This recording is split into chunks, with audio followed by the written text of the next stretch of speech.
Luffy அவர்கிட்ட இருந்து ஒரு கட்டானா வாளை வாங்கிட்டு அந்த கிராமத்துல இருந்து கிளம்பி போறான்.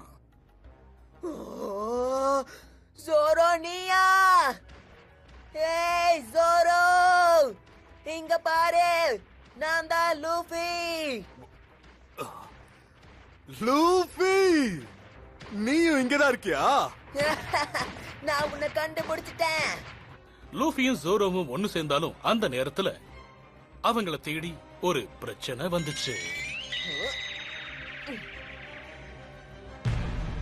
ஒண்ணு இந்த வானோ நாட்டுல நீ சட்டத்திட்டத்தை மதிக்கணும், இல்லன்னா அதுக்கு பலியாகணும். புரிஞ்சுதா?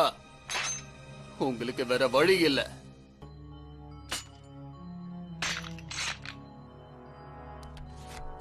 இந்த மாசத்துக்குள்ள நீ உயிர் வாழ 19% தான் வாய்ப்பு இருக்கு.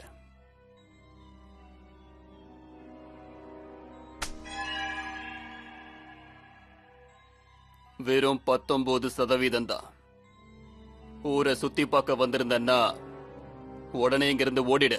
இந்த நாட்டை பின்னாடி இருந்து வழி நடத்துறது தெரியும் தானே?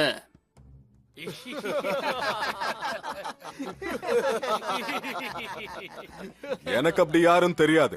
காய்தோ தானே, அவனை ஒரு வழி பண்ணதான் நான் இங்க வந்திருக்க.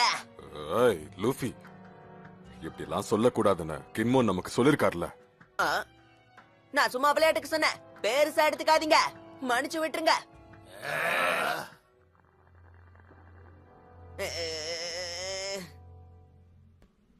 அதெல்லாம் இருக்கட்டும், இந்த கத்தி உனக்கு எங்க இருந்து கிடைச்சது? இதுவா? இது ஒரு மீட்டியோ கட்டானா?